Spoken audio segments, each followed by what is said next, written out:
Olá, meus amigos, muito bom dia, graça e paz da parte de nosso Senhor e Salvador Jesus Cristo. Felizes, né? Mais uma vez podemos adentrar a presença do Senhor para estudarmos a Sua palavra. Os reinos da graça e da glória, ok? Mas antes eu peço que você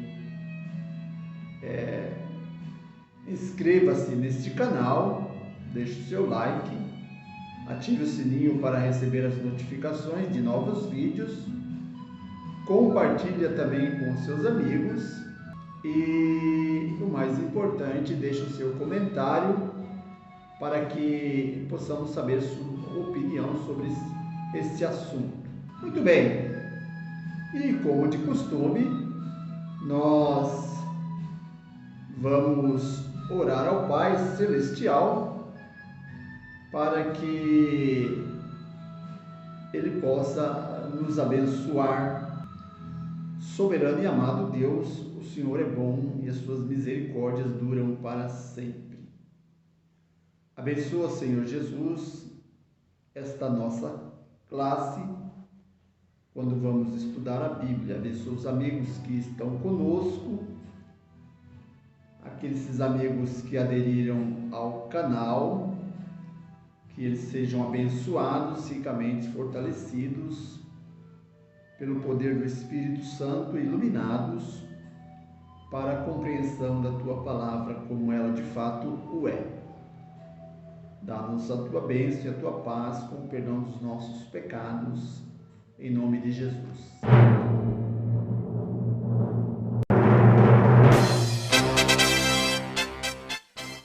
O apóstolo Paulo, na sua carta aos Hebreus, ele nos dá um conselho muito importante. Ele diz assim, Hebreus 4:16: Acheguemo-nos, pois, confiadamente junto ao trono da graça, a fim de recebermos misericórdia e achemos graça para o socorro em ocasião oportuna.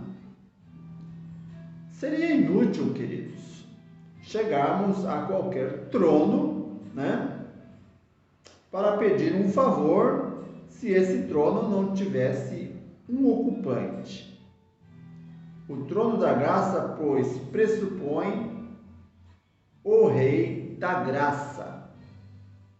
Se há um rei, ele tem que ter súditos e leis para governar esses súditos. Portanto, nesse estado e recebendo graça ou favor de Deus, a pessoa está no reino da graça. Observe que Mateus 25:31 nos diz: quando vier o Filho do Homem, na sua majestade, e todos os anjos com ele, então se assentará no trono da sua glória. O reino da glória será estabelecido por ocasião da segunda vinda de Jesus Cristo. Disse Jesus a Pilatos, João 18:36, meu reino não é deste mundo. Mas como Jesus procurou corrigir a ideia dos discípulos e dos judeus de que ele receberia o seu reino de glória naquele tempo, no tempo deles, ali,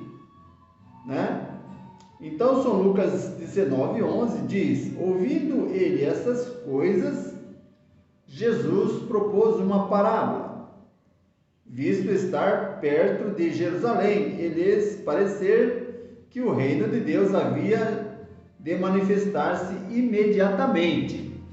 Então Jesus expõe uma parábola.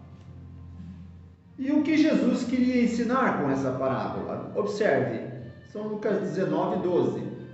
Certo homem nobre partiu para uma terra distante, com o fim de tomar posse de um reino e voltar. Quem é este nobre homem? Quem é este nobre homem? Observe. Vou preparar-vos lugar. São João 14, verso 2 e 3. E quando eu for e vos preparar lugar, voltarei e vos receberei para mim mesmo, para que onde eu estou, estejais vós também. Né?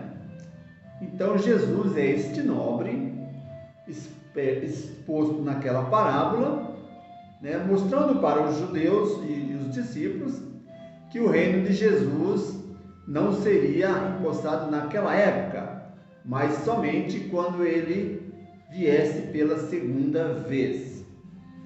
Esse nobre é Jesus Cristo. Quando ele ascendeu para junto do Pai, ele assentou sobre o trono do Pai, juntamente aí com o Pai, né? Trono que, enquanto durar o tempo da graça, é o trono da graça. Logo ele receberá o seu reino de glória. Jesus não voltou ainda, mas quando ele vier, será para levar os seus súditos para onde ele está. O reino da glória será na terra, e ele só virá para estabelecer seu trono aqui ao final do milênio.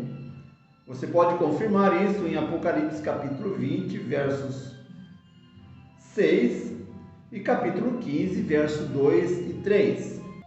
Com quais palavras Jesus tornou claro que o único reino que Deus tem agora na terra é o reino da graça? Observe o que nos diz São Lucas, capítulo 17, verso 20 e 21, diz: interrogado pelos fariseus sobre quando viria o reino de Deus, Jesus lhes respondeu: não vem o reino de Deus com visível aparência, nem dirão ei-lo aqui ou ei-lo ali, porque o reino de Deus está dentro de vós. Então o reino de Deus, naquela época, ele seria impostado no coração do homem. Não seria um reino físico, mas um reino espiritual, que deveria ser implantado no coração do homem. Cristo só reina sobre súditos voluntários. Seu reino agora é inteiramente espiritual. Só por ocasião da sua segunda vinda é que ele estabelecerá seu reino de glória. Que maravilha, né? Como é bom quando o Senhor nos orienta através da sua palavra. Muito bem, por qual meio os homens são salvos dos pecados? Qual o meio? Observe o que nos diz Efésios capítulo 2, verso 8, e você pode ver também Romanos 6, verso 23. Efésios diz que pela graça sois salvos mediante a fé, e isso não vem de vós, é dom de Deus. Muito bem, querido. Lá em Romanos 6, 23 diz que o salário do pecado é a morte, mas Jesus Cristo veio para salvar os homens dos seus pecados, ou seja, aniquilar a morte. E como foi que Jesus aniquilou a morte? Jesus aniquilou a morte ao ressuscitar no terceiro dia após a sua crucificação, ok? Então, ao Jesus ressuscitar, ele aniquilou a morte. E através dos méritos da sua ressurreição, nós temos e teremos o direito de ressuscitar, caso estejamos mortos, no dia da volta de Jesus Cristo, a chamada primeira ressurreição. Glória a Deus. Segue-se, pois, que unicamente pela graça ou pelo favor de Deus os pecadores podem ser salvos. Não há outro meio. Abraão, Moisés, Davi, assim como Pedro, Paulo e João, foram salvos pela graça. Todos eles, portanto, estavam no reino da graça, que deve ter passado a existir logo que um pecador necessitado surgiu. Quando então foi estabelecido o reino da graça? Quando Adão e Eva pecaram, ok? A partir daí foi estabelecido o reino da graça. A graça não é uma questão somente do Novo Testamento, ela é também no Velho Testamento. Ninguém é salvo pela lei e outros pela graça, não. Todos são salvos pela graça, mediante a fé, através do dom de Deus manifestado na pessoa de seu Filho amado Jesus. Quando Cristo enviou os seus discípulos, o que ordenou a eles que pregassem? Vejam, os discípulos foram comissionados a pregar, mas o que eles deveriam pregar? Observe, Lucas 9, verso 2, diz assim: também os enviou a pregar o reino de Deus e curar os enfermos. Esta mesma comissão é dada a nós hoje, antes que Jesus venha. Devemos pregar que o reino de Deus está disponível para todo aquele que crer e for batizado e possa receber a salvação, então, pela fé, pela graça, mediante a fé. Ok? No cumprimento da missão, o que eles pregavam? São Lucas 9,6. Então, saindo, percorriam todas as aldeias, anunciando o Evangelho e efetuando curas por toda parte. Amados, o Evangelho deles não era de coação, né? Mas de persuasão. Não era um evangelho de espada, mas um evangelho de amor de Deus. Não era evangelho político, mas de boa notícia do dom de Deus. Ok? Na parábola do trigo e joio, o que representa a boa semente? Mateus 13, 38 diz que o campo é o mundo. O campo é o mundo. A boa semente são os filhos do reino. Ok? E o joio são os filhos do maligno. Então, observe que este mundo, ele tornou-se um campo, vamos dizer assim, né? Em que são lançadas boas sementes e péssimas sementes. As boas sementes serão manifestadas nos filhos de Deus e as sementes ruins nos filhos do maligno. Quem semeou o joio pela primeira vez? Quem foi que semeou o joio? São Mateus 13, 39 diz que um inimigo semeou, e esse inimigo é o diabo. Ok? Satanás primeiramente semeou o joio do pecado lá no Éden.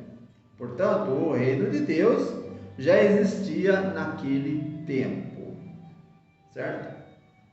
A terra fazia parte do reino de Deus e destinava-se a estar sempre seu domínio. Esse era o objetivo, de que o homem, ao ser colocado à prova, ele resistisse à tentação, né? Passasse pela prova e não caísse em pecado, para que o reino estabelecido por Deus estivesse sempre sob o domínio de Deus. Mas nós veremos que não foi isso bem o que aconteceu. Mas a quem foi que Deus confiou o seu reino? Observe que Gênesis capítulo 1, verso 26 diz: também disse Deus, façamos o homem conforme a nossa imagem e a nossa semelhança. Tenha ele domínio sobre os peixes do mar, sobre as aves do céu, sobre os animais domésticos, sobre toda a terra e sobre todos os répteis que rastejam pela terra. Então Deus colocou esse domínio na mão dos homens, né? Muito bem. Mas o que o homem fez? Observe Romanos 5, verso 12 e 19. Diz assim: por um só homem entrou o pecado no mundo e pelo pecado a morte. Porque como pela desobediência de um só homem, muitos se tornaram pecadores. Então o homem desobedeceu a Deus e perdeu esse domínio que lhe fora concedido, ok? E infelizmente toda a humanidade passou a ser pecadora. Muito bem, o homem caiu e o mundo se tornou habitação do pecado. Satanás continuará seu domínio até que o pecado seja banido ou exterminado. Quem quer que deseje se tornar súdito do reino de Deus, deve agora se separar do reino que foi usurpado por Satanás. O pecador tem que prestar obediência à lei de Deus. E quando digo a lei de Deus, eu não digo apenas 9 mandamentos, eu digo 10 mandamentos. Em Êxodo 20, verso 3 ao 17, você vai ver ali os 10 mandamentos da lei de Deus. Então, para nos tornarmos súditos do reino de Deus, precisamos nos submeter à vontade e à lei de Deus. A lei pelo qual se tornam seus súditos, renunciando ao serviço de Satanás. Devemos nos separar então do reino de Satanás e passarmos a fazer parte do reino de Deus. Ao rei Davi, Deus fez uma promessa importantíssima. Veja, Salmo 89, verso 4. Para sempre estabelecerei a tua posteridade e firmarei o seu trono de geração em geração. Então Deus fez uma promessa a Davi de que o seu reino seria um reino eterno. O trono de Davi foi firmado na pessoa de Jesus Cristo. Isaías 9, versos 6 e 7. E um filho se nos deu. O governo está sobre os seus ombros, e o seu trono será maravilhoso, ou melhor, o seu nome será maravilhoso, Conselheiro, Deus forte, Pai da eternidade e Príncipe da paz. Para que se anuncie o seu governo e venha a paz sem fim sobre o trono de Davi. Jesus é o herdeiro do trono de Davi. Observe Lucas 1, 31 e 32, diz: eis que conceberá e dará à luz a um filho, falando a Maria, a quem você deve chamar pelo nome de Jesus. Ele será grande e será chamado Filho do Altíssimo. Deus, o Senhor, lhe dará o trono de Davi, seu pai. Amados, o reino de Deus é um reino eterno.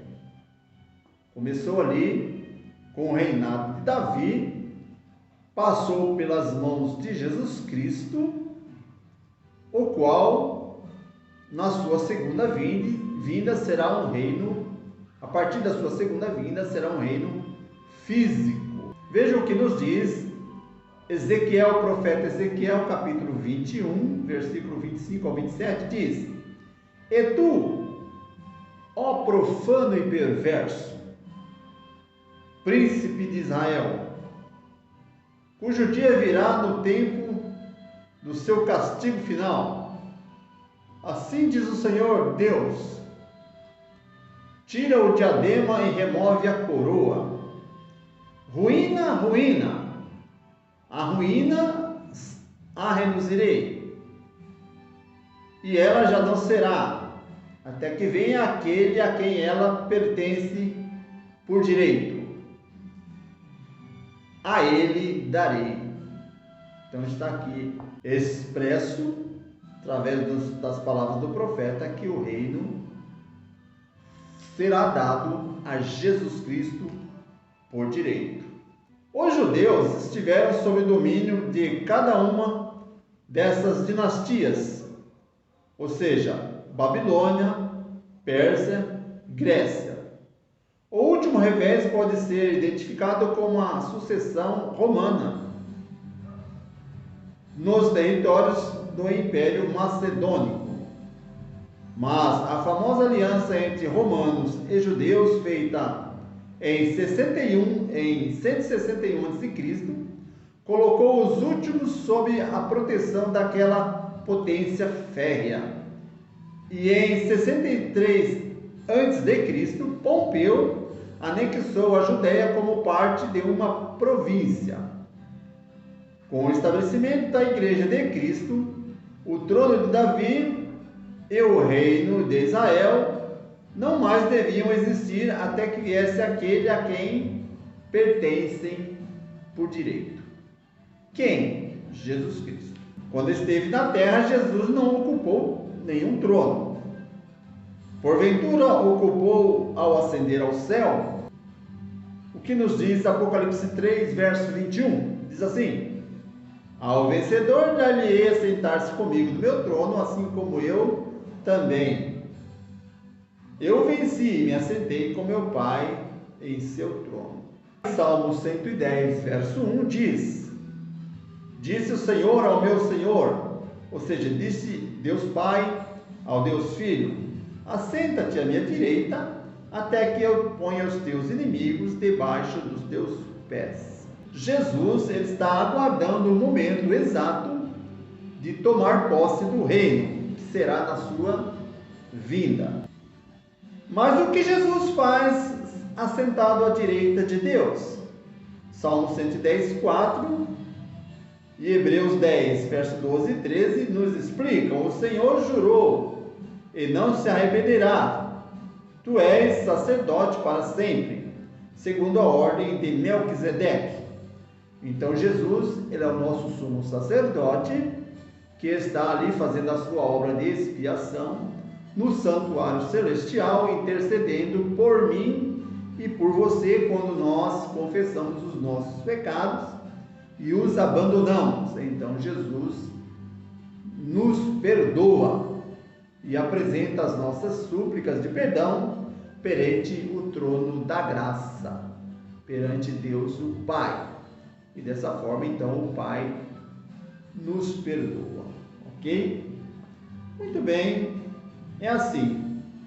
Quando estiver terminada a sua obra sacerdotal, quando Cristo encerrar sua obra sacerdotal, o que ele receberá? Daniel 7, verso 13 e 14, diz assim: eu estava olhando nas minhas visões da noite, e eis que vinha com as nuvens do céu, um como o filho do homem. Dirigiu-se ao ancião de dias. O filho do homem aqui é Jesus, e o ancião de dias é o Pai. E o fizeram chegar-se até o Pai. Foi-lhe dado domínio, glória e o reino, para que os povos, nações e homens de todas as línguas o servisse, e o seu domínio é um domínio eterno, e não passará, e o seu reino jamais será destruído. Então Deus dará a Jesus o reino. Deus o Pai entregará ao seu Filho o reino, e esse reino é um reino eterno, ok? Quando vier nas nuvens de glória, em qual trono se assentará?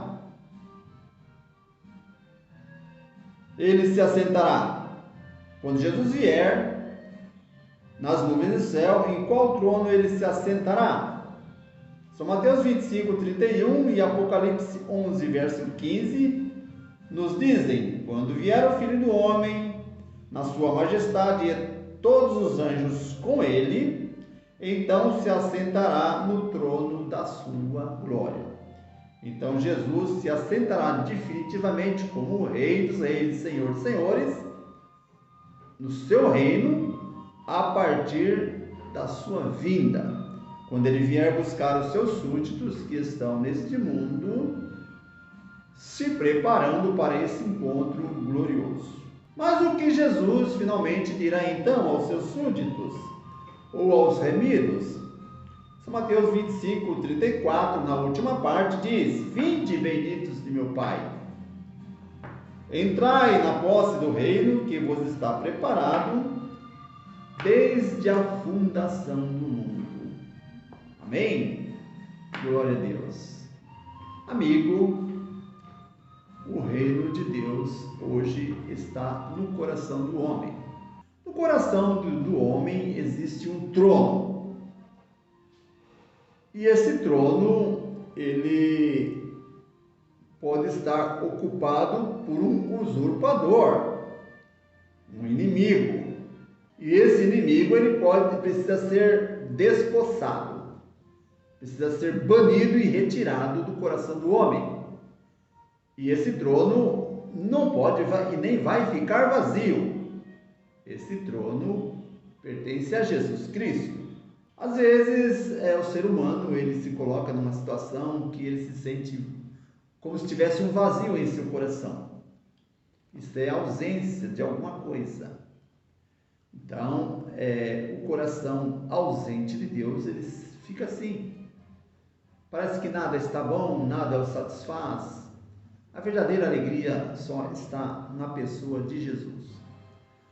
Abra as portas do seu coração para Jesus. Apocalipse 3, verso 20, diz: Eis que eu estou à porta e bato. Se ouvires a minha voz e abrir a porta, entrarei na sua casa, cearei contigo e tu serás comigo. E farei morada.